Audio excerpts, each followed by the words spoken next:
अपने लेक्चर को स्टार्ट करते हैं। चैप्टर नंबर 8 का आज लेक्चर नंबर 4 है। जहाँ तक आप लोगों से बात करी थी आज उसी की आगे बात करेंगे। आज जो मेरा टॉपिक है आप लोगों से वो है टॉपिक मेरे पास स्टैंडिंग वेव्स से रिलेटेड। अब स्टैंडिंग वेव्स क्या होती है जल्दी से इसकी डेफिनेशन देखते हैं। डेफिनेशन देखिए कि इसकी एनिमेशन आपको नज़र आ रही है वो प्ले करेंगे। स्टैंडिंग वेव्स है क्या? स्टैंडिंग वेव्स के बारे में आपको बताया गया सर व्हेन टू वेव्स यानी अगर दो वेव्स आप रिमूव करें ऑफ सेम फ्रिक्वेंसी यानी इनकी फ्रिक्वेंसी अगर सेम हो और एम्पलीट्यूड भी उनका सेम हो यानी frequency same amplitude same moves in the same medium but in the opposite direction. अब सेम मीडियम अपोजिट डायरेक्शन क्या मतलब है इसको भी, इस बात को भी ज़रा देखते हैं। अच्छा, इस तरह की वेव को आप स्टैंडिंग वेव कहते हो। अब दो वेव्स हैं सेम फ्रिक्वेंसी एम्पलीट्यूड है, ज़रा इस वेव को देखिएगा जो वेव आपके सामने मूव करते हुए नज़र आ रही है। ओके, अब इस वेव को अगर आप देखोगे ना इसका एम्पलीट्यूड देखो फिक्स है। एम्पलीट्यूड का मतलब जिस पॉइंट तक ये मैक्सिमम पॉइंट तक आ रही है ना ये पॉइंट इसका फिक्स है। देखो इस पॉइंट से ये नीचे नहीं जा रहा और इस पॉइंट से ये ऊपर नहीं जा पा रहा, यानी इसका ये जो पॉइंट्स है ये एम्पलीट्यूड जो है एम्पलीट्यूड इसका आपके पास कैसा आ रहा है, फिक्स एम्पलीट्यूड आ रहा है। सही, यानी एम्पलीट्यूड सेम हो गया यानी फिक्स एम्पलीट्यूड है। अच्छा, फ्रिक्वेंसी भी देखो, फ्रिक्वेंसी भी सेम है आपके पास। सेम फ्रिक्वेंसी का मतलब हर बार जो ये अपना राउंड ट्रिप मुकम्मल करी है वो सेम टाइम में करी। कभी ऐसा नहीं हो रहा कभी जल्दी जा रही है कभी आहिस्ते जा रही है, ऐसा नहीं है, बल्कि सेम टाइम में यानी सेम टाइम में अपना चक्कर मुकम्मल करी यानी इसकी फ्रिक्वेंसी भी सेम और साथ साथ इसका एम्पलीट्यूड भी कैसा है, सेम है। अब देखो ये दो अपोजिट डायरेक्शन में मूव कर रही है, अपोजिट डायरेक्शन में मूव करें तो इस तरह की वेव को आप बोलते हो स्टैंडिंग वेव।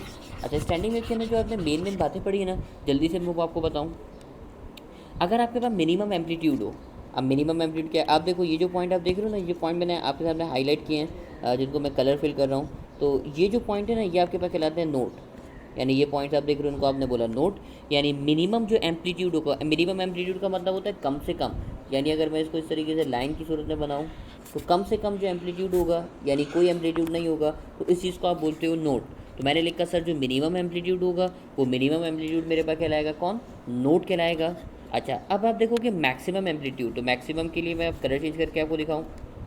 ये देखो ये नज़र आ रहा है मैक्सिमम, ये नज़र आ रहा है मैक्सिमम, ये नज़र आ रहा है मैक्सिमम। तो अब ये जो मैक्सिमम नज़र आ रहा है अगर इस मैक्सिमम को देखोगे तो जो मैक्सिमम जो चीज़ कहलाती है तो मैक्सिमम वाली चीज़ को आप बोलते हो सर क्या, एंटी नोट। तो मैंने ये भी लिख के दिखा दिया आपको कि सर एक कहला रहा है मेरे पास नोट और एक कहला रहा है मेरे पास एंटी नोट, और एंटी नोट को मैंने यहाँ पे किससे लिख दिया, ए से। तो देखो मैंने इसके बारे में लिखा सर जो मैक्सिमम एम्पलीट्यूड है, मैक्सिमम एम्पलीट्यूड यहाँ पे शो कर रहा है किसको, एंटी नोट को। तो दो चीज़ें हो गई, एक हो गया मेरे पास मिनिमम एम्पलीट्यूड जिसको बोला नोट, एक हो गया मैक्सिमम एम्पलीट्यूड जिसको मैंने बोला क्या, एंटी नोट। अच्छा, all the points between two successive note will vibrate with the same face. क्या मतलब है, अब जरा इस पॉइंट को भी देखते हैं। उससे बोले ना भाई all the point between two successive notes will vibrate in the same face. अब देखो एक नोड आपको ये नज़र आ रहा है, एक नोड ये नज़र आ रहा है, इन नोड्स के दरमियान जो आप पॉइंट्स देख रहे हो आप देखो सारे के सारे जो पॉइंट हैं ये पॉइंट्स आपके पास कैसे जा रहे हैं, अपवर्ड मूव करते हुए आपको नज़र आ रहे हैं, यानी सारे पॉइंट्स आपके जो जा रहे हैं वो कैसे जा रहे हैं, अपवर्ड जा रहे हैं। ये जो सारे पॉइंट्स आप देख रहे थे यानी ऑल द पॉइंट्स, उससे पॉइंट जो बोले ना आपको सर आपको क्या बोला, all the point between two successive node, यानी दो सक्सेसिव नोड्स के दरमियान जो पॉइंट हैं will vibrate with the same face, यानी ये जो वाइब्रेट करेंगे वाइब्रेट कैसे करेंगे, सेम फेस से करेंगे। अच्छा, इस बात के बाद मज़ीद आगे बढ़ेंगे और जो बात आपको समझानी है वो बात ज़रा देखिएगा। अब देखो अगर आपके पास कुछ मैं डिस्टेंस आपको बना के दिखाऊँ, वो डिस्टेंस ज़रा समझिएगा। डिस्टेंस वाली बात में क्या कर रहा हूँ, मुझे बताइए नोड और नोड के दरमियान डिस्टेंस कितना है, नोड और नोड के दरमियान डिस्टेंस। तो अब आप देखो नोड नोड के दरमियान डिस्टेंस क्या है, पहले तो मैं आपको एक चीज़ सिखाऊँ, वो चीज़ है मेरे पास वेवलेंथ। शायद आप में से बहुत सारे लोगों को पता हो वेवलेंथ क्या होता है, कोई बताएगा मुझे। तो आप बोलेंगे सर वेवलेंथ होती है वेव की अगर एक पूरी लेंथ आप कंसीडर करते हो, यानी इस तरीके से एक क्रेस्ट हो एक ट्रफ हो, इसका जो डिस्टेंस होता है ये कहलाता है वेवलेंथ, यानी वेव की कितनी लंबाई आ रही है, एक पॉइंट से दूसरे पॉइंट तक वेव की कितनी लंबाई आ रही है, इसको आप बोलते हो वेवलेंथ। और वेवलेंथ को किससे लिखते हो, लैम्डा से। तो एक बात तो आप लोगों ने पढ़ी होगी सर नोड नोड के दरमियान जो डिस्टेंस है। अब देखो ये फर्स्ट जो मैं नंबरिंग कर रहा हूँ ना, नंबरिंग चलो कलर चेंज करना पड़ेगा, एक मिनट। मैंने नंबरिंग करी, मैंने इस फर्स्ट नोड को बोला 1, इसको मैंने बोला 2। तो देखो 1 से 2 तक क्या पूरी वेव कंप्लीट हो रही है, आप बोलेंगे सर पूरी वेव तो कंप्लीट नहीं हो रही, आधी वेव कंप्लीट हो रही है। भाई पूरी जब होती जब ये नीचे जाता और यहाँ से फिर ये ऊपर भी आ जाता। तो 1 और 2 के दरमियान जो वेव फॉर्म हो रही है, 1 और 2 के दरमियान जो आपके पास वेव्स फॉर्म हो रही हैं, तो अगर आप इन वेव्स को देखो तो इन वेव्स को अगर आप देखोगे तो 1 और 2 के दरमियान जो है वो पूरी वेव वेव का फॉर्म नहीं हो रही बल्कि हाफ वेव फॉर्म हो रही है। तो इस वजह से आपने इसके डिस्टेंस को भी क्या बोला, हाफ बोला, और हाफ का मतलब क्या है, लैम्डा बाय 2। तमाम लोगों ने ये बात पढ़ी ही लाजमी होगी, हो सकता है आपको याद ना हो, यानी नोड और नोड के दरमियान जो डिस्टेंस है उस डिस्टेंस को आप बोलते हो क्या, λ/2। अच्छा, अब देखो जिस तरीके से मैंने डिस्टेंस लिखा पे हमें नोड का, वैसे ही डिस्टेंस मैं लिखूंगा आपके सामने एंटी नोड का, तो वो डिस्टेंस भी आपको लिख के दिखा देते हैं ताकि बातें आपको क्लियर हो जाएं। ये देखिए एंटी नोड और एंटी नोड का डिस्टेंस लिख के दिखाना है मुझे आपको, और लास्ट लिख के दिखाना है सर मुझे नोड और एंटी नोड का। तीनों डिस्टेंस मैं आपको बताऊँ क्या क्या डिस्टेंस हो सकते हैं। अच्छा जी, अब देखो एंटी नोड नज़र आ रहा है, यानी एंटी नोड के दरमियान भी जो डिस्टेंस है वो भी डिस्टेंस होगा मेरे पास कितना, λ/2। जबकि नोड और एंटी नोड के दरमियान जो डिस्टेंस है, अब देखो एक नोड कंसीडर करते हैं, देखो ये नोड और ये एंटी नोड, इसके दरमियान जो डिस्टेंस है, अब ये पूरी वेव नहीं है बल्कि हाफ वेव का भी मज़ीद हाफ हुआ हुआ है। यानी पूरी वेव का मतलब होता है सर, अगर आप पूरी वेव कंसीडर करें तो पूरी वेव तो ये हो जाएगी भाई, पूरी वेव ये हो जाएगी, जिसको आप क्या बोलोगे, इसका आप बोलोगे लैम्डा। इसका आधा करोगे तो इसका आधा ये हो जाएगा नोड के दरमियान, तो इसको आप बोल दोगे क्या, λ/2। इसका मज़ीद अगर आप आगे आधा करोगे तो देखो ये जो डिस्टेंस हो जाएगा, आपने मज़ीद अगर आधा किया तो ये हो जाएगा मेरे पास क्या, λ/4। यानी नोड और एंटी नोड के दरमियान जो डिस्टेंस है वो डिस्टेंस कितना है, λ/4 है। आप आसान तरीके से याद रखो सर, नोड के दरमियान जो डिस्टेंस है वो होगा λ/2, एंटी नोड यानी सेम जो है, एन और एन सेम है तो λ/2, ए और ए सेम है λ/2, लेकिन नोड और एंटी नोड होगा तो उसका बन जाएगा मेरे पास क्या, λ/4। अच्छा, सवाल मुझसे पूछा गया कि सर क्या स्टैंडिंग वेव्स स्टेशनरी वेव्स होती हैं। जी हाँ, स्टैंडिंग वेव्स का दूसरा नाम जो है वो स्टेशनरी वेव्स हैं। स्टेशनरी वेव्स इसको इसलिए कहा जाता है क्योंकि ये 2 पॉइंट्स की अगर आप देखते हो ना, तो ये पॉइंट्स इसके फिक्स हुए हुए होते हैं, इसके दरमियान ये क्या कर रही होती है, वाइब्रेट कर रही होती है, वो एक जगह से दूसरी जगह ट्रैवल करके नहीं जा रही होती, इस वजह से आप इसको स्टेशनरी वेव्स भी कहते हैं। अच्छा, स्टैंडिंग वेव्स की बात को मज़ीद आगे बढ़ाऊँगा, ज़रा उस बात को देखिएगा आप। अब देखो आपके सामने ये वेव नज़र आएगी, इस वेव को अगर आप देखोगे जो मूव करते हुए आपको नज़र आ रही है, ओके। तीनों एग्जाम्पल्स आपके सामने शो करी।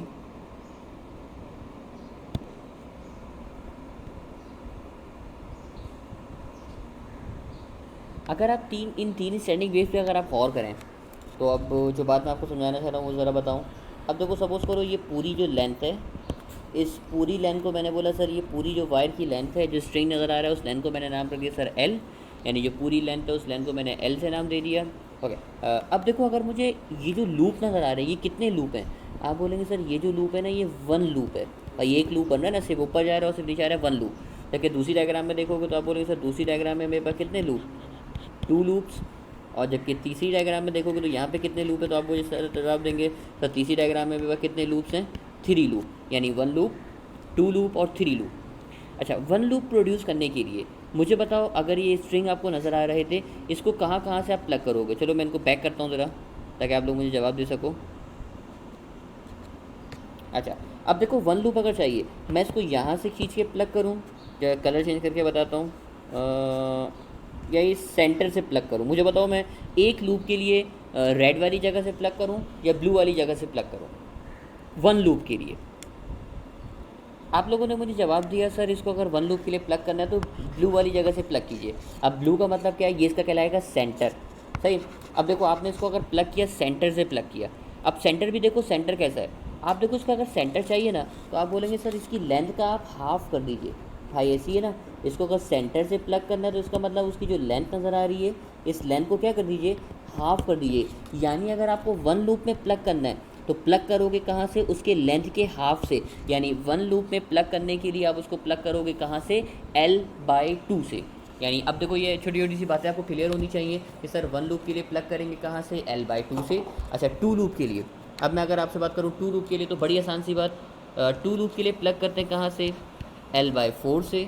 आप बोलेंगे सर 3 लूप के लिए, तो 3 लूप के लिए होता है मेरे पास कितना, L/6 से। तीनों मैंने आपको बता दिए सर, 1 लूप है तो L/2, 2 लूप है तो L/4, 3 लूप है तो L/6। अब देखो बड़ी आसान सी बात है, एक पैटर्न फॉलो कर रहा है, सही। पैटर्न क्या फॉलो कर रहा है, देखो 2 लूप थे ना, अगर उसने बोला सर 2 लूप्स, अब देखो नीचे 2 को 2 से मल्टीप्लाई कर, डबल कर दो, 2 का डबल करो कितना हो जाएगा 4। तो देख लो 2 लूप के लिए आपने प्लग कहाँ से किया, लैम्डा लिखा हुआ है, 2 लूप के लिए आपने प्लग कहाँ से किया, L/4 से। अब देखो वही सेम पैटर्न फॉलो कर रहा है, मैं बोलूँ भाई नहीं 3 लूप्स, अब देखो L ऊपर रहेगा, 3 को 2 से मल्टीप्लाई कर दोगे, 3 2 जा 6, तो 3 लूप के लिए प्लग करोगे कहाँ से, L/6 से। चलो अब मैं आपसे सवाल पूछूंगा, मुझे आप जवाब देना। सवाल मैं आपसे क्या पूछ रहा हूँ, अब देखो कितने भी लूप हो ना, आप मुझे तमाम का जवाब दे सकते हो। अब मैं आपसे बोलूँगा भाई मुझे प्लग करना है 8 लूप में, मुझे प्लग करना है 8 लूप्स हैं, मुझे बताओ मैं कहाँ से प्लग करूँ, मुझे जवाब बताइए। जी, तो आप लोगों ने जवाब दिया सर अगर 8 को डबल करेंगे आप, तो 8 को डबल करने का मतलब हो जाएगा सर, ये हो जाएगा L/16 से। तो अब बहुत अच्छी बात है, आप लोगों को जवाब देना आ गया मुझे। 1 लूप सिखा दिया, 2 लूप सिखा दिया, 3 लूप सिखा दिया। अब जो फॉर्मूले आप लोगों को पढ़ाने सर, वो फॉर्मूले देखिएगा, फॉर्मूले बड़े अहम हैं आप लोग के लिए। पहला फॉर्मूला मैंने लिखा है FN का, और FN का फॉर्मूला लिखा हुआ है सर FN=NV/12 फॉर्मूला मैंने लिखा। अच्छा, अब इसमें कौन सी चीज़ क्या है तो मैं बताता रहूँगा। सर ये v होती है मेरे पास, आप बोलेंगे सर v तो हमें देखें पता है, v होती है हमारे पास वेलोसिटी, l होती है हमारे पास कौन, आप बोलेंगे सर l होती है हमारे पास लेंथ। अच्छा, ये n क्या होता है, तो भाई n बड़ी आसान सी चीज़, n कहलाते हैं नंबर ऑफ़ लूप्स। एक लूप होगा तो n की वैल्यू हो जाएगी 1, 2 लूप होंगे तो n की वैल्यू 2, और 3 लूप होंगे तो n की वैल्यू 3। और f तो आप तमाम लोगों को पता है सर f क्या कहलाती है, तो आप बोलेंगे सर f कहलाती है हमारे पास क्या, फ्रिक्वेंसी कहलाती है। अच्छा, अब इसी को देखते हुए मैंने फॉर्मूले को मज़ीद आगे बढ़ाया और मज़ीद मैंने फॉर्मूला लिखा। अब देखो मैंने फॉर्मूला लिखा किसका, F1 का। देखो Fn का फॉर्मूला क्या बताया था, Fn का फॉर्मूला बताया Fn का फॉर्मूला बताया मैंने सर आपको NV/12। अब अगर F1 चाहिए तो फॉर्मूला बन जाएगा F1 ये हो जाएगा 1V/12, और V/12 को अगर 1 से मल्टीप्लाई करोगे तो F1 का फॉर्मूला क्या बन गया, सिंपल V/12। देखो F1 का फॉर्मूला ही लिखा हुआ है, एक फॉर्मूला मैंने बताया Fn का, एक फॉर्मूला बताया मैंने आपको किसका, F1 का। ये दो फॉर्मूले बताने के बाद तीसरा फॉर्मूला तो आप लोग देखिएगा, तीसरा फॉर्मूला क्या है, तो तीसरा फॉर्मूला है मेरे पास लैम्डा एन यानी वेवलेंथ का। कितनी वेव होगी, उसकी वेवलेंथ कितनी होगी, अगर एक लूप में वाइब्रेट करेगा, 2 लूप में वाइब्रेट करेगा, 3 लूप में वाइब्रेट करेगा, तो लैम्डा एन क्या है, लिख के दिखाता हूँ मैं आपको। भाई ये लैम्डा एन नज़र आ रहा है, लैम्डा एन यहाँ पे शो कर रहा है किसको, वेवलेंथ को शो कर रहा है। आप बोलेंगे चलें सर सही है, आगे बढ़िए। और चौथा फॉर्मूला है मेरे पास Fn=NF1, बड़ा इंपॉर्टेंट फॉर्मूला है। Fn=NF1। आपको अगर F1 फ्रिक्वेंसी पता हो ना, तो आप किसी भी लूप की निकाल सकते हो। जैसे मैं बोलूँ भाई उसकी फंडामेंटल जो फ्रिक्वेंसी है F1 वो है 50 हर्ट्ज़, सही। मुझे बताओ 5 लूप की कितनी होगी। आप बोलेंगे तो बड़ा आसान सवाल हो गया सर, आपने F1 बताया, 5 लूप्स की मालूम करी। अब देखो जहाँ n नज़र आ रहा है वहाँ सिंपली क्या रखोगे, जहाँ n नज़र आ रहा था वहाँ सिंपली आप रख दोगे 5, तो ये क्या बनेगा, आप बोलेंगे सर ये बन जाएगा F5=5 F1, यानी F1 को आप 5 से मल्टीप्लाई कर दोगे। देखो 5 F1 कितना है आपके पास, तो आप बोलेंगे सर F1 है 50, 50 को 5 से मल्टीप्लाई करोगे तो आंसर आ जाएगा कितना, 250 हर्ट्ज़। तो सिंपल सा फॉर्मूला आप लोगों से शेयर किया कि सर अगर आपको बोला जाए कि F1 दिया गया हो और F5 मांग ले, F4 मांग ले, कुछ भी मांग ले, आप तमाम की वैल्यूज़ को निकाल सकते हो। अच्छा, कुछ जो बेसिक बातें मुझे आपको बतानी ना, वो मैं आपके सामने स्क्रीन पे लिख के दिखा रहा हूँ, उन तमाम बातों को देखिएगा और फिर मुझे जवाब दीजिएगा उन बातों का जो मैं आपसे पूछूँगा।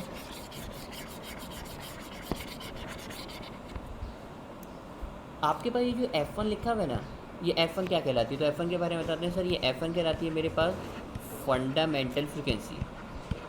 F1 के बारे में लिखा सर, F1 कहलाती है मेरे पास क्या, फंडामेंटल फ्रिक्वेंसी।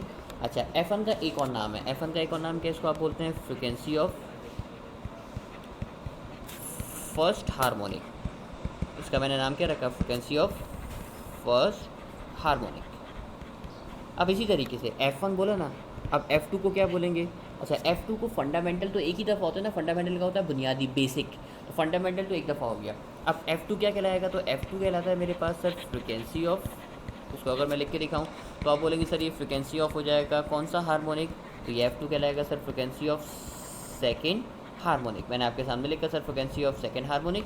अच्छा जी, F2 का भी एक और नाम है, F2 का एक और नाम क्या है, इसको आप एक और नाम से पढ़ते हो, इसको आप बोलते हो फ्रिक्वेंसी ऑफ, अगर पूरा लिख के दिखाऊँ, इसको बोलते हैं फ्रिक्वेंसी ऑफ फर्स्ट ओवरटून। अच्छा, F2 है तो आप बोलेंगे सर ये तो आपने फर्स्ट ओवरटून लिख दिया, इसको होना तो क्या चाहिए था, सेकंड ओवरटून होना चाहिए था। सर ये क्या बात हो गई कि सर इसमें ओवरटून तो फर्स्ट था, लेकिन ओवरटून तो मतलब आपने लिखा सर F2 2 लूप हैं तो होना तो सेकंड ओवरटून चाहिए था, लेकिन आप इसको बोल रहे हैं फर्स्ट ओवरटून। तो जी हाँ, मैं इसको फर्स्ट ओवरटून ही बोल रहा हूँ। तो ओवरटून का मतलब होता है, ओवर का मतलब क्या होता है, अगर मैं ओवर का बोलूँ तो आप बोलेंगे सर ओवर का मतलब होता है ख़त्म हो जाना, यानी फर्स्ट ओवरटून ख़त्म हो गया, ये फर्स्ट ख़त्म हो गया, आपका इस सेकंड चल रहा है, तो ओवरटून यहाँ पे इस चीज़ को शो कर रहा है। अब सिमिलरली अगर मैं F3 आपसे पूछूँ तो F3 क्या होगा, आप बोलेंगे सर F3 होगा हमारे पास, सर F3 कहलाएगा फ्रिक्वेंसी ऑफ, शॉर्ट करके लिख रहा हूँ सर, F3 कहलाएगा फ्रिक्वेंसी ऑफ थर्ड हार्मोनिक, यानी थर्ड हार्मोनिक की फ्रिक्वेंसी। और जबकि यही F3 कहलाएगा मेरे पास क्या सर, F3 कहलाएगा फ्रिक्वेंसी ऑफ, अब 3 है तो 3 का मतलब हार्मोनिक तो थर्ड है, लेकिन ओवरटोन कैसा होगा, सेकंड होगा। तो सर मैंने इसको लिख दिया एफ, यानी फ्रिक्वेंसी ऑफ सेकंड ओवरटोन। तो एक छोटी सी बात मैंने आप लोगों से शेयर करी। इस बात को शेयर करने के बाद मज़ीद आगे बढ़ूँगा, कुछ नई चीज़ आपको सिखाता हूँ, उन चीज़ों को देखते हैं ज़रा। अच्छा जी, दो तरह के पाइप्स की बात होती है, एक ओपन पाइप कहलाता है और एक कहलाता है क्लोज पाइप। हो सकता है आप लोगों ने इसके बारे में पढ़ा भी हो। आपके सामने दो पाइप नज़र आ रहे हैं, एक नज़र आ रहा है ओपन पाइप और एक नज़र आ रहा है क्लोज पाइप। अच्छा, हमारी बुक में इसके बारे में ज़्यादा थ्योरी तो मौजूद नहीं है। थ्योरी मौजूद ना होने का मतलब क्या है कि कोई ख़ास थ्योरी हमें बताई नहीं गई इसकी। सिर्फ इसका न्यूमेरिकल हमारी बुक में शामिल किया गया। अब क्योंकि न्यूमेरिकल शामिल है तो अब आपको थोड़ा बहुत इसके बारे में पढ़ना पड़ेगा। फॉर्मूले बस आपको पता होने चाहिए। मैं वैल्यूज़ आपको निकालना सिखा दूँगा, फॉर्मूले में आपको बता दूँगा, ताकि फिर जो इससे रिलेटेड आपकी बात होगी वो आप मुझसे पूछ लीजिएगा।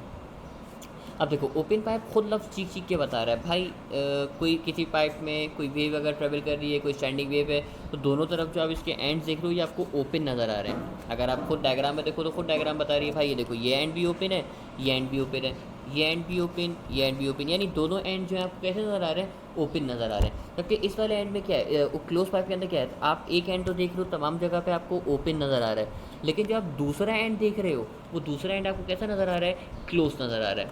आप देखो ये सारे एंड आपको जो नज़र आ रहे हैं वो कैसे नज़र आ रहे हैं, क्लोज नज़र आ रहे हैं। यानी दो तरह के सर पाइप की हमसे बात कर सकता है। एक वो बात कर सकता है किसकी सर, वो एक आपसे बात कर सकता है ओपन पाइप की, या फिर बात कर सकता है किसकी, क्लोज पाइप की। अब देखो ये लिखा हुआ है फर्स्ट हार्मोनिक है, फर्स्ट हार्मोनिक है तो कहलाती है आपके पास क्या, फंडामेंटल। अगर वो है आपके पास सेकेंड हार्मोनिक, तो सेकेंड हार्मोनिक है तो ये कहलाएगा आपके पास, देखो फर्स्ट ओवरटोन, ये आपके सामने मैंने लिखा, फर्स्ट हार्मोनिक है, सेकंड ओवरटोन, थर्ड हार्मोनिक है तो कहलाएगा सेकंड ओवरटोन। तो ये सारी बातें देखी हुई हैं स्लाइड्स के अंदर, मैंने शो किया हुआ है। अभी जो आप देख रहे हो ना सर, फर्स्ट हार्मोनिक है तो वेवलेंथ आ रही है 1/2 लैम्डा, और यहाँ फर्स्ट हार्मोनिक है तो वेवलेंथ आ रही है 1/4 लैम्डा, यानी 1/4 वेव का मतलब है λ/4। जैसे लिखा हुआ है ना 3/4 वेव, तो ये बन जाएगा 3/4 लैम्डा।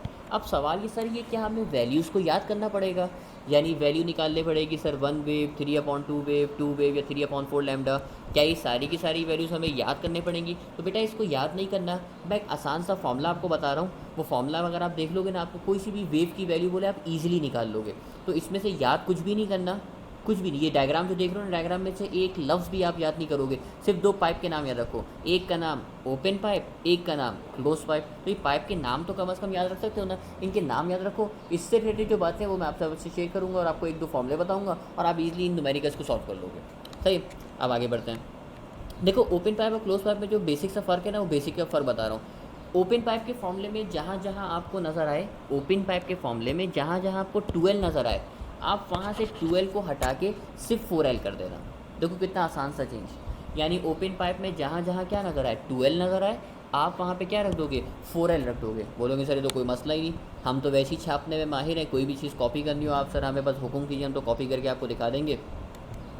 अच्छा, जहाँ जहाँ n नज़र आए वहाँ पे रख देना किसको, 2n-1 को। सिर्फ ये दो चेंज तो आप याद रख सकते हो ना। तो अब देखो ओपन पाइप से आप अल्टीमेटली फॉर्मूले बना सकते हो किसके लिए, क्लोज पाइप के लिए। सेम फॉर्मूले, सिर्फ जो फ़र्क है वो फ़र्क देख लो कि जहाँ जहाँ सर 12 नज़र आए वहाँ पे आ जाएगा 4L, और जहाँ जहाँ n नज़र आएगा वहाँ पे आ जाएगा आपके पास कौन, 2n-1। अब देखो Fn का फॉर्मूला क्या लिखा है, आप बोलेंगे सर Fn का फॉर्मूला है Fn = nV/2L। अब देखो फॉर्मूले को चेंज करते हैं। देखो F n की जगह पे क्या आ जाएगा, आप बोलेंगे सर ये हो जाएगा 2n-1, v है तो ये v तो ऐसे ही रहेगा, n की जगह पे क्या हो जाएगा, आप बोलेंगे सर ये n हो जाएगा 2n-1। अच्छा जी 2n-1 हो गया। अब आप आगे क्या बोलेंगे, आप बोलेंगे सर ये तो आपने n की जगह पे रख दिया सर क्या, 2n-1। अच्छा ये v, तो बोलेंगे सर v तो ऐसे ही रहेगा, नीचे 12 की जगह पे कौन आ जाएगा, तो आप बोलेंगे सर नीचे 12 की जगह पे कौन आ जाएगा, 4L आ जाएगा। अब देखो आपने फॉर्मूला बनाया, ये फॉर्मूला मैं लिख के दिखाता हूँ, देखो फॉर्मूला मैच करो, क्या फॉर्मूला सेम है, आप बोलेंगे सर लग तो सेम ही रहा है। यानी फॉर्मूला भी अब बन गया किसका, क्लोज पाइप का, F 2n-1 = 2n-1 V/4L। आपने फॉर्मूला बना के दिखाया मुझे। अगला फॉर्मूला देखो, F1 का फॉर्मूला क्या बनेगा, आप बोलेंगे सर F1 का फॉर्मूला है ना, तो F1 है तो ये F1 तो F1 ही रहेगा, बस ये ऊपर V हो जाएगा और नीचे 2L है तो 12 की जगह पे आपने क्या रख दिया, 4L रख दिया। आप बोलेंगे सर बात तो सही है, नीचे 12 था तो आपने क्या रख दिया, 4L। देखो दो फॉर्मूले आपने बना लिए। तीसरा फॉर्मूला देखो कि आपको बनाना आ रहा है, आप बोलेंगे सर λn का फॉर्मूला 12/n। फॉर्मूला क्या बनेगा, आप बोलेंगे सर ये देखिए λ 2n-1 2l की जगह पे 4l और नीचे n की जगह पे 2n-1। तो देखो आपने लैम्डा 2n-1 का फॉर्मूला भी बना लिया। अच्छा, इस फॉर्मूले के बाद मज़ीद आगे बढ़ते हैं। चौथा फॉर्मूला जल्दी से देखो, मुझे आंसर बताओ। ये रहा चौथा formula, F n is equal to n F one. इसका आंसर बनेगा सर मेरे पास F 2n-1 is equal to 2n-1 into F one. अब आप देखो, आपकी आसानी के लिए बताऊँ ना मैं आपको बात, क्योंकि अब आप इतने सारे कोर्स याद करोगे, first year physics, second year physics, first year chemistry, second year chemistry, इतने सारे कोर्सेज में अगर आप छोटी छोटी बातें याद करोगे तो हो सकता है आपको प्रॉब्लम हो। तो आप अपनी आसानी के लिए सिर्फ ये 4 फॉर्मूले याद रखो, और ये 4 फॉर्मूले आपको याद भी होंगे। उम्मीद मुझे यही है कि आप तमाम लोगों को 4 फॉर्मूले याद होंगे। चारों फॉर्मूले अगर आपको याद हैं, ये 2 कंडीशन याद रखो। 2 कंडीशन भी याद रखोगे तो अब आप देखो, ओपन पाइप का सवाल हो या क्लोज पाइप का सवाल हो, कोई सा भी सवाल आप इजीली सॉल्व कर लोगे। सही है। अब फॉर्मूले थोड़े से जहन में रखना, इन फॉर्मूलों को इस्तेमाल करना मैं अब आपको सिखाऊंगा। कुछ एमसीक्यूज में आपसे सॉल्व करवाऊंगा ताकि कुछ बेसिक बातें आपको क्लियर हों। आगे बढ़ते हैं ज़रा। अच्छा जी, एक एमसीक्यू नज़र आ रहा है, बड़ा ही ख़तरनाक किस्म का सवाल। तमाम लोग सवाल देखिएगा और मुझे जवाब देने की इसकी कोशिश कीजिएगा जल्दी से। अच्छा जी, आप तमाम लोग की मैंने बातें जवाबात देखे। अब मैं इस एमसीक्यू को आपको सॉल्व करना सिखाऊं। देखो उसने आपसे क्या बोला, उसने आपसे बोला था the ratio of the fundamental frequency of close pipe. देखो फंडामेंटल फ्रिक्वेंसी कहलाती है F1, और F1 क्लोज पाइप का फॉर्मूला होता है सर V/4L। मैं लिख के भी दिखा देता हूँ सर। ये क्लोज पाइप के लिए, चलो इसको हम फिर FC कर देते हैं। F1 से मैंने इसको कर दिया FC, यानी फ्रिक्वेंसी ऑफ क्लोज पाइप। अच्छा, ओपन पाइप की फ्रिक्वेंसी का फॉर्मूला क्या है? तो आप बोलेंगे सर ओपन पाइप की फ्रिक्वेंसी का फॉर्मूला है फंडामेंटल फ्रिक्वेंसी का V/12। अब इन दोनों का आपको रेशियो लेना है। सही है। रेशियो का मतलब होता है सर 2 चीज़ों को डिवाइड करना। अच्छा, डिवाइड करना है। पहले उसने बोला क्लोज, तो देखो मैंने ऊपर रखा क्लोज। फिर उसने बोला उसने बोला क्लोज, तो मैंने ऊपर रखा सर FC, यानी फ्रिक्वेंसी ऑफ क्लोज पाइप। फिर उसने बोला ओपन, तो मैंने नीचे रखा फ्रिक्वेंसी ऑफ ओपन पाइप। अब देखो दोनों के फॉर्मूले अप्लाई करो। FC का फॉर्मूला अप्लाई करोगे V/4L डिवाइडेड बाई V/2L। अच्छा, अब ज़रा देखो, ये V से ये V कैंसिल, L से ये L कैंसिल, तो बचा क्या आपके पास? आप बोलिए सर बचा FC/FO इस इक्वल टू क्या? अब मेडिकल के जो स्टूडेंट है ना, वो जज्बाती होकर क्या बोलेंगे ज़रा देखिएगा। मेडिकल के स्टूडेंट बोलेंगे सर बचा क्या हमारे पास? बचा हमारे पास 4/2। मेडिकल के स्टूडेंट जज्बाती होकर क्या बोलेंगे? सर आंसर आएगा हमारे पास 4/2। अब ये गलती नहीं करना कि भाई 4/2 आ गया, क्यों? क्योंकि देखो ऊपर से जब आपने कैंसिल किया ना, तो V से V कैंसिल हुआ तो ये बचेगा 1/4, और नीचे यहाँ पे बचेगा मेरे पास कौन? 1/2। तो अब देखो ये मेरे पास बचा 1/4, और मज़ीद नीचे बच गया मेरे पास 1/2। अब देखो ये 2 ऊपर चला जाएगा, जो 4 नज़र आ रहा है 4 कहाँ आ जाएगा? नीचे आ जाएगा। तो बन जाएगा सर FC/FO इस इक्वल टू क्या? 2/4। अब आप कैंसिल कर दीजिए।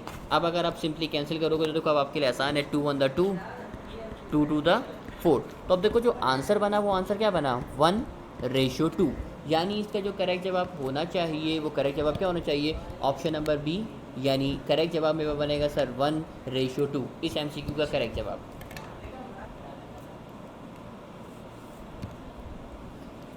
अच्छा जी, इस सवाल को देखने के बाद आगे बढ़ते हैं। अगला सवाल हमारे पास, अगला सवाल नहीं बल्कि नया टॉपिक शुरू हो गया हमारे पास। टॉपिक क्या है? तो थोड़ा टॉपिक देखिएगा। टॉपिक मेरे पास है सोनोमीटर से रिलेटेड। सोनोमीटर क्या होता है, सोनोमीटर के ऊपर बात करते हैं। टॉपिक का नाम है मेरे पास, अच्छा जी, सोनोमीटर का टॉपिक। अब सोनोमीटर क्या होता है, सोनोमीटर के ऊपर जल्दी से देखते हैं। तो हेडिंग का नाम लिखा,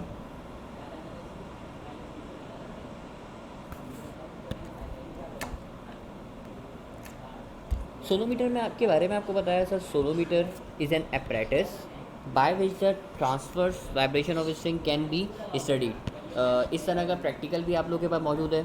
सोनोमीटर का प्रैक्टिकल एक है जो आप लोगों से मैं डिस्कस कर रहा हूँ इस वक्त, कि वो apparatus जिसकी मदद से आप ट्रांसवर्स वाइब्रेशन को डील करते हो। ट्रांसवर्स वेव का मतलब यहाँ पे जो अगर आप देखोगे तो ट्रांसवर्स वेव का मतलब वही वेव से जो अभी आप पढ़ कर आए हो ना, जिनको नाम आपने रखा था सर स्टैंडिंग वेव। तो स्टैंडिंग वेव्स को ही ट्रांसफर, क्योंकि standing wave is a type of transfers wave, तो इस apparatus की वजह से आप इन वेव्स को डील करते हो। अच्छा, अब इसका जो प्रिंसिपल है, इसका प्रिंसिपल ज़रा देखिएगा। इसके प्रिंसिपल के ऊपर अगर हम बात करें,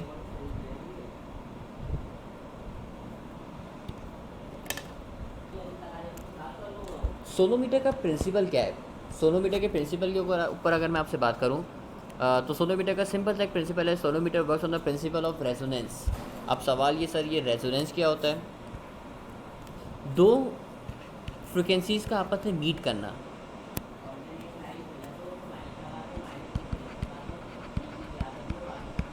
दो फ्रिक्वेंसी का आपस में मीट करना, इस चीज़ को आप बोलते हो रेजोनेंस। बहुत सिंपल करके मैंने बात करी आपसे। मेरा नहीं ख्याल कि मैं इससे सिंपल करके आपको मैं रेजोनेंस की डेफिनेशन बता सकूंगा। मैंने आपको बिल्कुल सिंपल करके बात करी कि सर सोनोमीटर एक ऐसा एपरेटस है जो डील करता है किसको, ट्रांसफर वाइब्रेशन को। सर सोनोमीटर का प्रिंसिपल क्या होता है, तो सोनोमीटर का प्रिंसिपल है sonometer works on the principle of resonance. Sonometer का आपको प्रिंसिपल बता दिया। अच्छा, सोनोमीटर के प्रिंसिपल के बाद जो आपसे बात बोली गई कि सर इसका प्रिंसिपल क्या होता है, तो आप बोलेंगे सर प्रिंसिपल आपने बताया रेजोनेंस। अच्छा, रेजोनेंस क्या होता है, दो फ्रिक्वेंसीज अगर आपस में मीट करें तो उस चीज़ को आप बोलते हो रेजोनेंस। याद होगा शायद आप लोगों को एक फ्रिक्वेंसी यहाँ पे स्ट्रिंग की होती थी जो आपका स्ट्रिंग वाइब्रेट कर रहा होता था, और एक फ्रिक्वेंसी होती थी आपकी ट्यूनिंग फॉर्क की, जो ट्यूनिंग फॉर्क आप इस पर ला के रखते थे। शायद आप लोगों को प्रैक्टिकल की बात याद हो, एक ट्यूनिंग फॉर्क ला के रखते थे, तो एक फ्रिक्वेंसी ट्यूनिंग फॉर्क की होती थी। दोनों फ्रिक्वेंसी अगर आपस में मीट करती हैं तो उस चीज़ को आप क्या बोलते हो, रेजोनेंस बोलते हो। ये प्रैक्टिकल जिन लोगों ने किया होगा उन लोगों को बात याद भी होगी। अच्छा, इसके मुताबिक जो फॉर्मूला है ना, वो फॉर्मूला मैं आपसे डिस्कस करूँगा, तो वो फॉर्मूला भी ज़रा देखते हैं। अच्छा, अब इसका जो फॉर्मूला आपको नज़र आ रहा है सोनोमीटर का प्रिंसिपल लिखा हुआ, फॉर्मूला मैंने लिखा।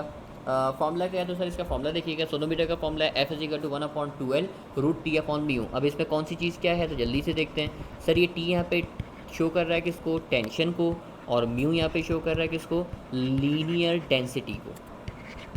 अब सवाल ये सर ये लीनियर डेंसिटी क्या होती है, तो लीनियर डेंसिटी भी अभी आपको बताता हूँ। अच्छा, टी यहाँ पे शो कर रहा है टेंशन को, म्यू शो कर रहा है लीनियर डेंसिटी को, एफ़ क्या शो कर रहा है, तो आप बोलेंगे सर एफ़ तो हमें पता है, ये एफ़ कहलाती है हमारे पास कौन, फ्रिक्वेंसी कहलाती है। और जबकि ये एल देख रहे हो तो ये एल कहला रही है मेरे पास कौन, लेंथ कहला रही है। अच्छा, इसके मुताबिक हमारे पास लॉज हैं। इन लॉज को अगर मैं आपसे डिस्कस करूँ तो लॉज देखिएगा। पहला लॉ क्या है, तो फर्स्ट लॉ की अगर मैं इसकी बात करूँ ट्रांसवर्स लॉज ऑफ ट्रांसवर्स में, देखो फ्रिक्वेंसी और लेंथ का जो आपस में रिलेशन है वो रिलेशन कैसा है, इन्वर्स है। भाई फॉर्मूले से अगर आप मीट करो तो फ्रिक्वेंसी और लेंथ का जो रिलेशन है आपस में वो रिलेशन कैसा है, इन्वर्स है। ये आपके पास फर्स्ट लॉ। सेकंड लॉ क्या है सर, सेकंड लॉ मेरे पास फ्रिक्वेंसी और टेंशन का आपस में रिलेशन कैसा है, डायरेक्ट है, यानी frequency is directly proportional to the square root of tension. और इसका थर्ड लॉ है मेरे पास। थर्ड लॉ क्या है, तो थर्ड लॉ मैं आपको बताऊँ सर, फ्रिक्वेंसी और डेंसिटी यानी लीनियर डेंसिटी का जो आपस में रिलेशन है वो कैसा है, इन्वर्स है, यानी F inversely proportional to the square root of linear density. तो तीन आपके सामने मैंने लॉज इसके पेश किए कि first law laws of transverse wave में first law, second law, third law. अब इन लॉज को ज़रा आप याद रखना कि सर फ्रिक्वेंसी और लेंथ का रिलेशन इन्वर्स, फ्रिक्वेंसी और टेंशन का आपस में रिलेशन डायरेक्ट, और फ्रिक्वेंसी और लीनियर डेंसिटी का आपस में रिलेशन इन्वर्स, और जिसपे स्क्वायर रूट आ रहा है वो स्क्वायर रूट भी आपको याद करने पड़ेंगे। ये म्यू आपको नज़र आ रहा था, म्यू के बारे में आपसे बात कर रहा था कि सर ये म्यू क्या है, तो आप लोग जवाब देंगे सर म्यू आपने हमें पहले भी पढ़ाया है, ये म्यू कहलाती है लीनियर डेंसिटी। अब लीनियर डेंसिटी का फॉर्मूला क्या होता है, तो सर लीनियर डेंसिटी का फॉर्मूला होता है ऊपर आप रखते हो मास और नीचे रखते हो आपके पास क्या, लेंथ। यानी लीनियर डेंसिटी का फॉर्मूला होता है सर मास per unit length. Chapter number 1 में मैं आपको बता चुका हूँ। चैप्टर नंबर 1 में क्या कि सर डेंसिटी की तीन तरह की टाइप्स होती है, लीनियर डेंसिटी, सरफेस डेंसिटी और वॉल्यूमेट्रिक डेंसिटी। तो यहाँ जो बात हो रही है वो लीनियर डेंसिटी की बात हो रही है। अच्छा, इसका यूनिट क्या होगा, अगर मैं आपसे पूछूँ सर इसका यूनिट मुझे बताइए, तो आप बोलेंगे सर यूनिट क्या होगा, इसका यूनिट तो बड़ा आसान है। ऊपर एम नज़र आ रहा है, एम होता है मेरे पास मास, और मास का यूनिट होता है किलोग्राम। नीचे नज़र आ रहा है एल, तो एल कहलाता है यहाँ पे मीटर, तो इसका यूनिट बनेगा मेरे पास क्या, किलोग्राम पर मीटर। तो देखो लीनियर डेंसिटी का मैंने यूनिट भी लिख दिया सर, लीनियर डेंसिटी का यूनिट है मेरे पास किलोग्राम पर मीटर। तो सोनोमीटर के बारे में बात करी, सोनोमीटर का प्रिंसिपल बताया, इसका फॉर्मूला बताया, और इसके लॉस मैंने आपसे डिस्कस किए। अच्छा जी, इसके बाद तो एक सवाल आपके सामने आ रहा है, तमाम लोग इस सवाल को देखिएगा। सवाल देखने के बाद मुझे इसका जवाब बताइए, इसका जवाब क्या होगा जल्दी से।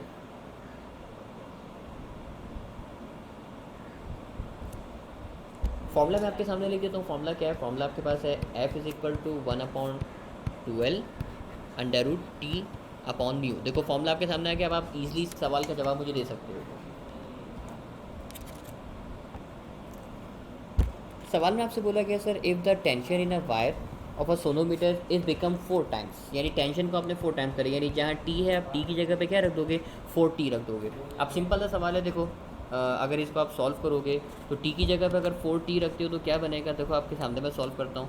ये देखो F = 1/2L as it is रहेगा, जहाँ टी नज़र आ रहा है टी की जगह पे रख दोगे 4T और नीचे हो जाएगा म्यू। अब देखो 4 अगर रूट से बाहर आएगा तो 4 का रूट होता है मेरे पास कौन, 2, और आगे बच जाएगा मेरे पास कौन, 1/2L √T/μ, और ये पूरे फ्रिक्वेंसी के फॉर्मूले के बराबर होगा। यानी जो नई फ्रिक्वेंसी होगी वो नई फ्रिक्वेंसी क्या होगी, 2f होगी। यानी जो करेक्ट जवाब है मेरे पास, वो करेक्ट जवाब क्या है मेरे पास यहाँ पे 2f है। अब देखो सवाल मैंने आपसे शेयर किया ना, इसी से रिलेटेड एक और सवाल मैं आपको स्क्रीन पे दिखा रहा हूँ, तब आप लोग इस सवाल को देखिएगा और सोच समझ के जवाब बताइएगा, तुक्का नहीं लगाइएगा, सोच समझ के मुझे इसका जवाब बताइएगा, इसका जवाब क्या होगा।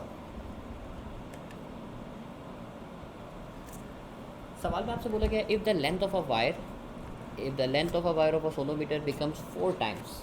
अब देखो फ्रिक्वेंसी का फॉर्मूला है सर, फ्रिक्वेंसी का फॉर्मूला है F is equal to 1/2L √T/μ। अब आपसे बोला गया सर लेंथ को 4 टाइम्स कर दीजिए। देखो लेंथ को अगर 4 टाइम्स करोगे ना, तो जहाँ L है आप L की जगह पे क्या रखोगे, 4L रखोगे। अच्छा आपने लेंथ को 4 टाइम्स किया। अच्छा 4 टाइम्स करने के बाद अब ज़रा देखो फॉर्मूले में क्या चेंज आएगा, आप बोलेंगे सर ये हो जाएगा F, नीचे हो जाएगा सर 2 और L की जगह पे आ जाएगा मेरे पास कौन, 4L, और आगे मेरे पास सेम रहेगा कौन, √T/μ। आप बोलेंगे सर बात तो सही है। अच्छा अब देखो ये हो गया सर मेरे पास, मैंने 1/4 को अलग करके लिख लिया और आगे जो चीज़ लिखी ना यानी 4 को मैंने यहाँ बाहर निकाल के रख लिया और आगे बच गया मेरे पास 1/2L √T/μ, मैंने इस तरीके से रखा। अब देखो आप बोलेंगे सर ये जो पूरी चीज़ नज़र आ रही है सर, ये तो पूरी की पूरी चीज़ बराबर किसके है, एफ़ के, यानी इसका करेक्ट जवाब होना चाहिए sir 1/4 multiply by times of F, यानी इसका जो करेक्ट जवाब होना चाहिए वो क्या होना चाहिए, F/4 होना चाहिए। आप बोलेंगे सर बात तो सही है, आपने सही तरीके से सॉल्व किया, इसका जो जवाब है वो करेक्ट जवाब क्या होना चाहिए सर, ऑप्शन नंबर सी। सही, आप लोगों ने मुझे जवाब बताया सर इसका करेक्ट जवाब ऑप्शन नंबर सी होना चाहिए। लेकिन अब आप तमाम लोग अपनी स्क्रीन पे देखिएगा इसका करेक्ट जवाब, इसका जो करेक्ट जवाब है वो करेक्ट जवाब है मेरे पास क्या, 2F। आप बोलेंगे सर अब ये 2F कैसे हो गया, ये 2F क्या होना चाहिए नहीं होना चाहिए, तो ज़रा मैं आपसे बात करता हूँ भाई, इसका जो आंसर है ना F/4, इसका आंसर F/4 नहीं हो सकता। क्यों नहीं हो सकता, एक जो गलती करो ना वो गलती मुझे आप लोगों को सिखानी है, वो गलती सब आप लोग देखना ज़रा, जो गलती करो वो गलती क्या है, वो गलती मैं आपको बताऊँ। पहले इसको इरेज करना पड़ेगा जो काम मैंने यहाँ पे लिखा हुआ है।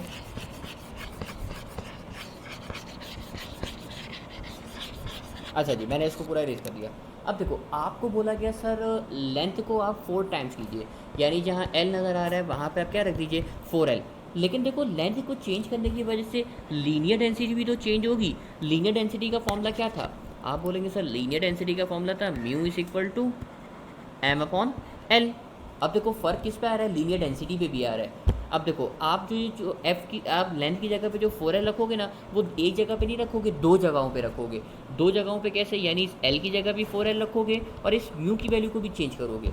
तो देखो अब आप देखो ये बन जाएगा सर M, नीचे L की जगह पे रखोगे 4L, इसको अगर आप सॉल्व करोगे तो ये लीनियर डेंसिटी कितने टाइम्स हो जाएगी, 1/4 टाइम्स। तो देखो 2 चीज़ों की वैल्यू को रखना पड़ेगा, यानी L की जगह पे आप रखोगे 4L को और म्यू की जगह पे किसको रखोगे, 1/4 म्यू को। क्या यहाँ तक की बात आपको समझ में आती है। अच्छा जी अब देखो फॉर्मूले में वैल्यू पुट करते हैं, फॉर्मूले में वैल्यू पुट करेंगे तो फिर फॉर्मूला क्या बनेगा, फॉर्मूला चेक करते हैं। तो मैंने रखा sir F is equal to 1/2 और L की जगह पे आ गया 4L, आगे मैंने बंद किया, आगे हो गया √T तो एज इट इज़ रहा, और म्यू की जगह पे कौन आ गया, μ/4। अब देखो ये 4 अगर ऊपर आ जाएगा तो क्या बन जाएगा, आप बोलेंगे सर चलें ये 4 को तो पहले अलग करके लिख लीजिए और ये बन जाएगा मेरे पास 1/2L और ये 2 यहाँ पे आ जाएगा तो क्या बन जाएगा √T/μ, और जो 4 था वो नीचे से 4 ऊपर आ जाएगा तो ये T से क्या बन जाएगा, 4T बन जाएगा। सही है। अब देखो यही 4 अगर रूट से बाहर आएगा तो 4 रूट से बाहर आएगा तो क्या बनेगा, आप बोलेंगे सर अगर ये 4 रूट से बाहर आएगा तो 4 का रूट होता है 2 और नीचे लिखा हुआ है 4 और बराबर में लिखा है मेरे पास कौन, 1/2L और आगे बच जाएगा मेरे पास कौन, √T/μ। अब देखो कैंसिलेशन करो, 2 1 2 2 2 4, तो ये बन गया मेरे पास 1/2 और साथ में ये पूरी चीज़ लिखी हुई है, ये पूरी चीज़ लिखी हुई है किसके बराबर, F के बराबर। यानी जो करेक्ट जवाब मेरे पास आ रहा है वो करेक्ट जवाब क्या आ रहा है, F/2। मेरे पास भी शायद अभी स्लाइड में प्रॉब्लम हुई और आपको जो करेक्ट जवाब दिखाया गया वो करेक्ट जवाब यहाँ पे दिखाया गया ऑप्शन नंबर बी दिखाया गया, लेकिन इसका जवाब ऑप्शन नंबर बी भी नहीं है, ऑप्शन नंबर ए भी नहीं है, बल्कि इसका जो करेक्ट जवाब है वो करेक्ट जवाब क्या है, ऑप्शन नंबर डी। और ऑप्शन नंबर डी के मुताबिक जो इसका करेक्ट जवाब होगा वो क्या होगा, F/2 होगा। इस MCQ को देखने के बाद अपनी बात को मज़ीद आगे बढ़ाता हूँ।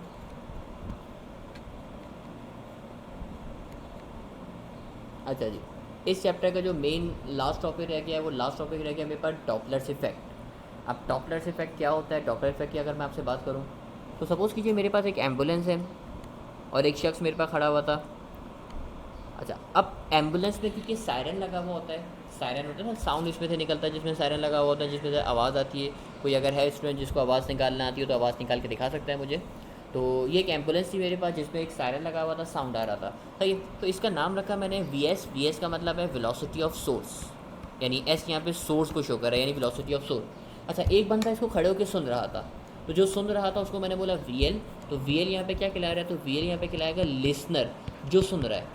दो तरह की वेलोसिटी हो गई, एक हो गई मेरे पास सोर्स की, एक हो गई मेरे पास लिसनर की। सोर्स वाले को मैंने बोला वी एस यानी वेलोसिटी ऑफ सोर्स, लिसनर वाले को मैंने बोला क्या है, वी एल यानी वेलोसिटी ऑफ लिसनर।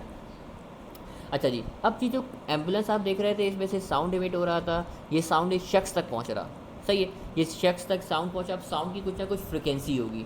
अब अगर इस फ्रिक्वेंसी के अंदर चेंज आए, अब मैं डॉपलर इफेक्ट की अगर डेफिनेशन लिखूँ ना, डेफिनेशन क्या बनेगी ज़रा देखिएगा, the apparent change in the frequency of a sound, the apparent change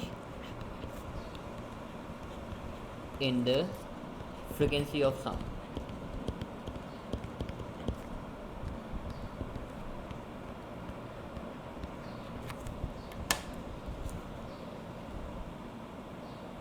अब देखो मैंने आपके सामने लिख के लिखा है sir apparent change in the frequency of sound, यानी साउंड की फ्रिक्वेंसी में अगर चेंज आए तो इस चीज़ को आप बोलते हो डॉपलर इफेक्ट। बड़ी ही सिंपल करके मैंने आपसे बात करी कि अगर साउंड की फ्रिक्वेंसी में चेंज आए तो उस चीज़ को आप बोलोगे डॉपलर इफेक्ट। दो चीज़ें मैंने आपको बता दी सर, एक मैंने बताया आपको वेलोसिटी ऑफ सोर्स, एक मैंने आपको बताया वेलोसिटी ऑफ लिसनर।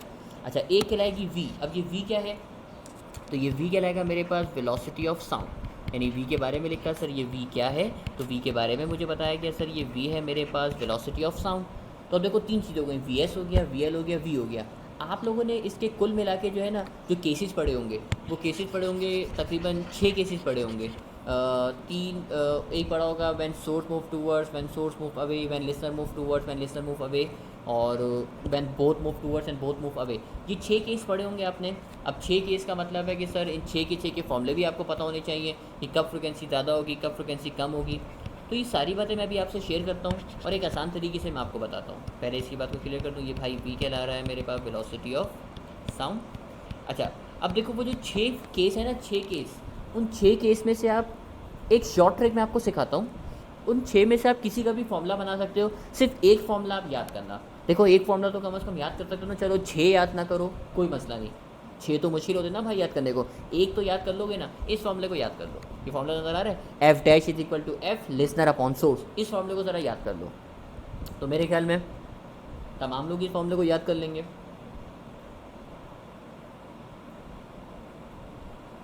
फॉर्मूला मेरे पास sir F dash is equal to F, ऊपर रखोगे लिसनर को, नीचे रखोगे सोर्स को।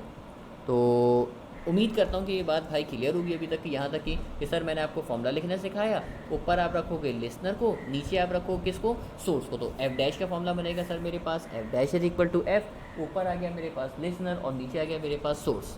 अच्छा, अब आप बोलेंगे सर क्या ये फॉर्मूले से सारे केसेस बन जाएंगे? जी हाँ, केसेस बन जाएंगे। अब एक टेबल आप बनाना सीख लो। आप बोलोगे सर आप तो फैल गए, आपने बोला सिर्फ एक फॉर्मूला याद कर लो सारे केसेस जाएंगे, अब आप टेबल भी याद करा रहे हैं। तो भाई कुछ तो करना पड़ेगा ना, टेबल भी बड़ा आसान सा है, सिर्फ एक वैल्यू याद कराऊंगा, बाकी आप खुद बना लोगे। अब ज़रा देखो, लिसनर अगर मूव करना शुरू कर दे टूवर्ड्स, लिसनर अगर मूव करना शुरू कर दे टूवर्ड, यानी ये लिसनर इस एम्बुलेंस की तरफ भागना शुरू कर दे, मुझे बताओ उस तक साउंड जल्दी पहुंचेगा या देर से? मेजॉरिटी लोगों ने जवाब दिया सर वो बिल्कुल करेक्ट दिया, यानी अगर वो लिसनर टूवर्ड्स जाना शुरू कर दे तो साउंड उस तक जल्दी पहुंचेगा, यानी साउंड की स्पीड बढ़ जाएगी। अब साउंड की स्पीड बढ़ने का मतलब क्या है ज़रा देखते हैं। साउंड की स्पीड बढ़ने का मतलब है सर मैंने यहाँ पे लिख के दिखाया है सर, ये मेरे पास बन जाएगा क्या, v प्लस वी एल। भाई लिसनर अगर टूवर्ड्स जाएगा तो साउंड की स्पीड बढ़ जाएगी, साउंड उस तक जल्दी पहुँच जाएगा। तो फॉर्मूला मेरे पास बन गया क्या, v प्लस वी एल। अच्छा, यही लिसनर अगर अवे जाना शुरू कर दे, वहाँ से एम्बुलेंस का साउंड आ रहा है, ये लिसनर दूर भाग रहा है, अब मुझे बताओ साउंड जल्दी पहुँचेगा या देर से? आप बोलेंगे सर लिसनर अब तो अवे जा रहा है, तो इसका मतलब जो साउंड है वो जल्दी नहीं पहुंचेगा, बल्कि साउंड कैसे पहुंचेगा, देर से पहुंचेगा। और देर से पहुंचने का मतलब है कि उसकी वेलोसिटी कम हो गई, और कम होने के लिए आप प्लस करते हो या माइनस करते हो। तो आप बोलेंगे सर हम क्या करेंगे, माइनस करेंगे। तो ये मेरे पास बन जाएगा सर क्या, अवे वाले केस में आ जाएगा v माइनस वी एल। तो मेरा नहीं ख्याल कि यहाँ तक की बात आप लोग के लिए कोई मुश्किल थी। देखो आपने टूवर्ड्स का फॉर्मूला भी बना लिया, टूवर्ड्स का फॉर्मूला बनाया आपने क्या, v प्लस वी एल। आपने अवे का फॉर्मूला क्या बनाया, तो आप बोलेंगे सर हमने अवे का फॉर्मूला बनाया क्या, v माइनस वी एल। तो देखो टूवर्ड्स का फॉर्मूला भी आ गया, अवे का फॉर्मूला भी आ गया। अब अगर मैं आपसे बोलूँ भाई सोर्स टूवर्ड्स जाए तो क्या होगा? अगर सोर्स टूवर्ड्स जाए, आप बोलेंगे सर कोई मसला ही कोई नहीं है। देखिए सोर्स टूवर्ड्स जाए तो ये हो जाएगा क्या, v प्लस वी एस। लेकिन यही आपने गलती कर दी कि भाई अगर लिसनर टूवर्ड्स जा रहा है ना, तो वी प्लस वी एल है, लेकिन सोर्स क्योंकि डिनोमिनेटर में लिखा हुआ है, आप अगर गौर से देखो सोर्स जो लिखा है वो किस पे लिखा हुआ है, डिनोमिनेटर में लिखा हुआ है, और डिनोमिनेटर में अपोजिट हो जाता है काम, यानी अब वी प्लस वी एल है ना, ऊपर अगर लिसनर अगर टूवर्ड्स जाए तो वी प्लस वी एल, और अगर सोर्स टूवर्ड्स जाए तो वी प्लस वी एल नहीं होगा, बल्कि हो जाएगा क्या, वी माइनस वी एस, क्योंकि भाई लिसनर टूवर्ड्स जाए तो क्योंकि लिसनर ऊपर लिखा हुआ है तो पॉजिटिव आएगा, और अगर सोर्स टूवर्ड्स जाए तो क्योंकि वो डिनोमिनेटर में लिखा हुआ है तो कैसा हो जाएगा, नेगेटिव हो जाएगा। आसान ज़बान में ऊपर वाला पॉजिटिव है तो नीचे वाला नेगेटिव, और ऊपर वाला नेगेटिव है तो नीचे वाला पॉजिटिव, यानी ये बन जाएगा क्या, v प्लस वी एस। तो मेरा ख्याल है कि आप अब तो शायद फॉर्मूले बना सकते हो। देखो एक बेसिक फॉर्मूला आपको याद करने को बोला, भाई ये फॉर्मूला याद करो, F dash is equal to F listener upon source, एक फॉर्मूला मैंने आपको याद करने को बोला। उसके बाद ये टेबल बनाने को बोला। अब कोई सा भी केस आएगा ना, अभी हाथ क्या था, आप लोगों से फॉर्मूले बनवाऊंगा, आप सारे फॉर्मूले मुझे बना के दे सकते हो। अच्छा, अब जो इजाफी बात जो एमसीक्यू में आपसे पूछेगा, कोई भी चीज़ टूवर्ड्स जाए, चाहे लिसनर जाए, चाहे सोर्स जाए, या दोनों जाएं,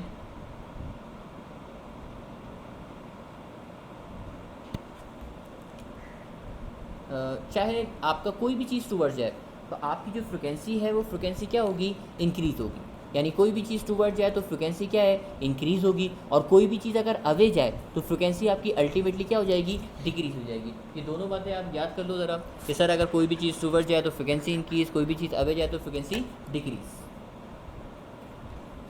अच्छा जी, अब देखो मैं फॉर्मूले आपको बनाना सिखा रहा हूँ, ज़रा फॉर्मूले देखना आप तमाम मुझे ले ली। मैं फॉर्मूले के ऊपर अगर आपसे बात करूँ तो फॉर्मूले देखिएगा।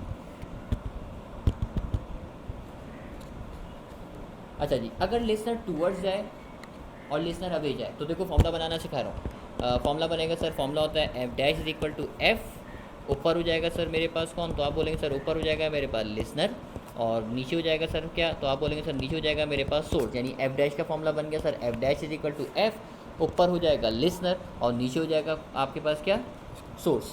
अब देखो उसने बोला listener move towards a stationary source.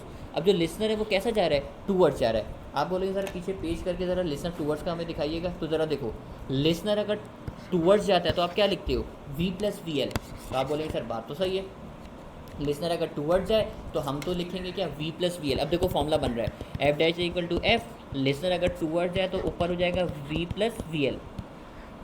अच्छा, क्या सोर्स मूव कर रहा है, तो आप बोलेंगे सर सोर्स जो है वो पेंसिल रबर शार्पनर स्केल की दुकान है। स्टेशनरी का मतलब क्या होता है भाई, स्टेशनरी का मतलब यहाँ पे वो नहीं है जो आप लोग समझ रहे हो, यहाँ स्टेशनरी का मतलब है रेस्ट, रुका हुआ। तो सोर्स जो है यहाँ पे रुका हुआ है, सोर्स मूव नहीं कर रहा, तो नीचे सिर्फ और सिर्फ आप क्या रख दोगे, वी रख दोगे, क्योंकि अगर सोर्स मूव कर रहा है तो वी प्लस वी एस होना चाहिए था, और वी एस जो होता है वी एस यहाँ पे जीरो है, तो आप सिर्फ और सिर्फ क्या रख दोगे, वी रख दोगे। तो देखो आपने मुझे एक फॉर्मूला बनाना सिखाया सर, अगर लिसनर टूवर्ड्स जाए तो यहाँ फॉर्मूला बन जाएगा sir F dash is equal to F v plus v L upon v. अच्छा, अब अवे का क्या बनेगा, आप बोलेंगे सर कोई मसला नहीं है, देखिए F dash is equal to F, ऊपर होता है मेरे पास कौन, आप बोलेंगे सर ऊपर होता है लिसनर, नीचे होता है मेरे पास कौन, सोर्स होता है। अब देखो यहाँ वाले केस में बोला भाई लिसनर जो है अवे जा रहा है, लिसनर अवे जाता है तो क्या होता है, आप बोलेंगे सर लिसनर अवे जाए तो हो जाता है v माइनस वी एल, और सोर्स क्योंकि मूव नहीं कर रहा, सोर्स स्टेशनरी है, तो नीचे से पॉसिटिव क्या आ जाएगा, v आ जाएगा, और ये बन जाएगा आपके पास कौन, एफ डैश। तो देखो दो फॉर्मूले आपने मुझे बनाना सिखाया, टूवर्ड्स का भी बना लिया, अवे का भी बना लिया। अच्छा, फ्रिक्वेंसी इंक्रीज़ होगी या डिक्रीज़ होगी। अब देखो मैंने कहा ना कोई भी चीज़ टूवर्ड्स जाए तो फ्रिक्वेंसी इंक्रीज़ होगी, तो आप आंखें बंद करके लिख लोगे भाई इस वाले केस में जो फ्रिक्वेंसी है वो फ्रिक्वेंसी क्या होगी, इंक्रीज़ होगी, और नीचे वाले केस में जो फ्रिक्वेंसी है वो फ्रिक्वेंसी क्या होगी, डिक्रीज़ होगी। भाई कहीं भी लफ्ज़ नज़र आए ना जहाँ टूवर्ड्स नज़र आए, आंखें बंद करके उसको जवाब दे देना, भाई टूवर्ड्स जा रहा है ना फ्रिक्वेंसी इंक्रीज़ होगी, और अगर अवे जा रहा है तो फ्रिक्वेंसी क्या होगी, डिक्रीज़ होगी। मेरे ख्याल में ये दो केस तो आपको बनाना सिखा दिए। चलो अब कोशिश करते हैं अगले केसेस में आप लोगों से पूछूँ, मुझे ज़रा जवाब देना सर अगर ये वाला केस हो तो क्या बनेगी। आप फॉर्मूला बनाने की कोशिश करो ज़रा, देखते हैं कौन बना के मुझे बताता है। माइक ओपन करके मुझे बता दीजिएगा। जवाब मुझे मिला सर सोर्स अगर टूवर्ड जा रहा है स्टेशनरी लिसनर। देखो फॉर्मूला ये था ना sir F dash is equal to F, ऊपर आप रख देते हो किसको, लिसनर को, और नीचे आप रख देते हो किसको, सोर्स को। तो ये बन गया सर लिसनर अपॉन सोर्स। अब देखो लिसनर तो मूव कर ही नहीं रहा क्योंकि उसने बोल दिया ना सर स्टेशनरी लिसनर, तो ऊपर तो सिर्फ वी हो जाएगा, जबकि सोर्स टूवर्ड जा रहा है, और सोर्स टूवर्ड जाता है तो आप क्या लिखते हो, वी माइनस वी एस लिखते हो। देखो आपने फॉर्मूला बनाया। अब टूवर्ड्स का लफ्ज़ जैसी नज़र आया तो आप बोलेंगे सर टूवर्ड्स का लफ्ज़ जैसी नज़र आया तो इसका मतलब जो फ्रिक्वेंसी है वो फ्रिक्वेंसी क्या होगी, इंक्रीज़ होगी। तो तीन फॉर्मूले मैंने आपको बनाना सिखाया, तीन फॉर्मूले आप खुद बनाओगे।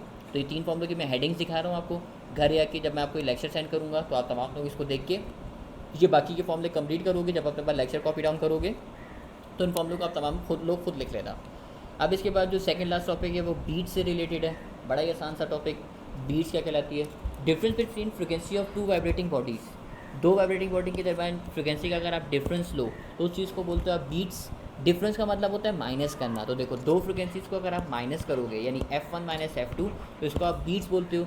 इससे रिलेटेड एक न्यूमेरिकल है जो न्यूमेरिकल आपसे शेयर कर रहा हूँ, बड़ा आसान सा न्यूमेरिकल, मैं खुद आपको सॉल्व कर रहा हूँ। देखो उसने बोला दो ट्यूनिंग फॉर्क के दोनों की फ्रिक्वेंसी बता रहा है। एक को मैंने बोल दिया F1, एक को मैंने बोल दिया F2 और आपसे बोला नंबर ऑफ बीट्स बता दीजिए। नंबर ऑफ बीट्स का फॉर्मूला सर मेरे पास n is equal to F1 minus F2। आप किसी को भी रख सकते हो।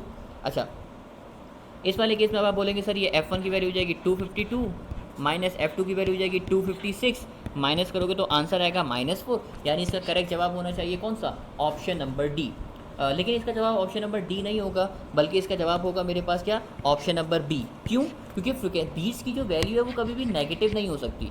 आपका आंसर बेशक नेगेटिव आ रहा है लेकिन आप इसको पॉजिटिव करके लिखोगे, यानी बीट्स का जो जवाब होगा वो पॉजिटिव होगा। कभी आप ऐसे थोड़ी जवाब दोगे, मैं आपसे पूछूँ भाई आपके कितने बहन भाई हैं तो आप बोलें सर हमारे जो है -3 बहन भाई हैं, तो माइनस नहीं लगाओगे क्योंकि माइनस साइन नंबर्स के साथ कभी भी नहीं आता। तो पॉजिटिव ही हमेशा से शो करोगे, यानी बीट्स का जो आंसर आएगा वो पॉजिटिव आएगा, यानी +4 आएगा। अच्छा, मैक्सिमम नंबर ऑफ बीट्स जो ह्यूमन एयर सुन सकता है, तो ये अक्सर MCQ आपको लिखा हुआ मिलेगा, maximum number of beats that human ear can hear is 7। यानी मैक्सिमम नंबर ऑफ बीट जो ह्यूमन एयर सुन सकता है वो आपके पास कितनी है? 7 है। तो इस बात को भी आप ज़रा ध्यान में रखिएगा। अच्छा, बीट्स का टॉपिक देखने के बाद अब जो लास्ट टॉपिक रह गया मेरे पास वो क्या है, वो टॉपिक देख लेते हैं जल्दी से ताकि फिर आगे बढ़ें, चैप्टर को कंप्लीट करें हम अपने। करें जवाब ऑप्शन नंबर बी हो गया। अच्छा जी, लास्ट टॉपिक है मेरे पास मैक नंबर से रिलेटेड। अब ये मैक नंबर क्या होता है तो ज़रा देखिएगा। The ratio of speed of sound, यानी अगर आप ratio low speed of sound का किससे? Speed of source of sound से। अब देखो स्पीड ऑफ साउंड को किससे लिखते हो? v से। और सोर्स ऑफ साउंड की स्पीड को किससे लिखते हो? आप बोलेंगे सर सोर्स ऑफ साउंड को हम लिखते हैं किससे? vs से। अब अगर इन दोनों का रेशियो लो, यानी स्पीड ऑफ साउंड v लिखा हुआ है, speed of source of sound क्या लिखा हुआ है? vs लिखा हुआ है, तो इन दोनों का जो रेशियो है इसका जो आंसर आएगा, ये आंसर कहलाता है मेरे पास कौन सा नंबर? मैक नंबर कहलाता है।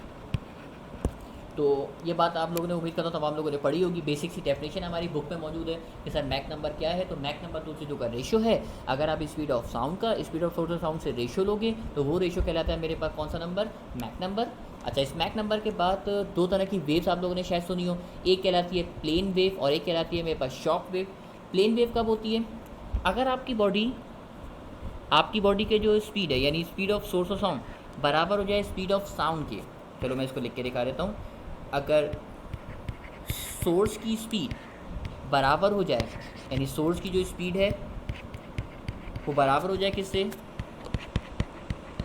स्पीड ऑफ साउंड के, तो उस वक्त जो वेव प्रोड्यूस होती है वो वेव कहलाती है मेरे पास प्लेन वेव। ये सिर्फ कंडीशन है बेसिक सी। इतना टाइम अभी आप लोग के पास नहीं कि मैं आप लोग को ये सारी बातें मैं और टैप में बताऊँ। रेगुलर अगर मैं फर्स्ट सेकंड में पढ़ा रहा होता तो मैं इसकी एक आधी वीडियो दिखा के मैं बात क्लियर करता हूँ, लेकिन अभी क्योंकि टाइम शॉर्ट है तो मैं आपको जनरली बात करूँगा। सर प्लेन वेव कब एग्जिस्ट करती है? तो सर प्लेन वेव उस वक्त एग्जिस्ट करती है जब सोर्स की स्पीड बराबर हो जाए किससे? स्पीड ऑफ साउंड के। और अगली वेव कहलाती है मेरे पास शॉक वेव। तो शॉक वेव कब होती? बड़ी सिंपल सी बात, अगर आपकी स्पीड ऑफ साउंड से भी ज़्यादा हो जाए, यानी जो सोर्स की स्पीड है, सपोज करो आप जहाज़ में बैठ के जा रहे हो, ये जहाज़ की स्पीड ऑफ साउंड से भी ज़्यादा हो गई, तो इस वक्त जो स्पीड साउंड वेव प्रोड्यूस होती हैं वो वेव्स कहलाती है मेरे पास कौन सी वेव? Shock wave. अगर आप इन वेव्स को देखना चाह रहे हो तो इन वेव्स की वीडियो आपको यूट्यूब के ऊपर मिल जाएगी। आप इसके ऊपर सर्च करना, यूट्यूब पे प्लेन वेव लिखना या फिर आप शॉक वेव लिखना, तो इसके बारे में आपको एनिमेशन मिल जाएंगे, तो आपको ईजिली बात समझ में आ जाएगी। तो ये आपके पास चैप्टर नंबर 8 था, जो कि चैप्टर नंबर 8 आपका कंप्लीट हुआ।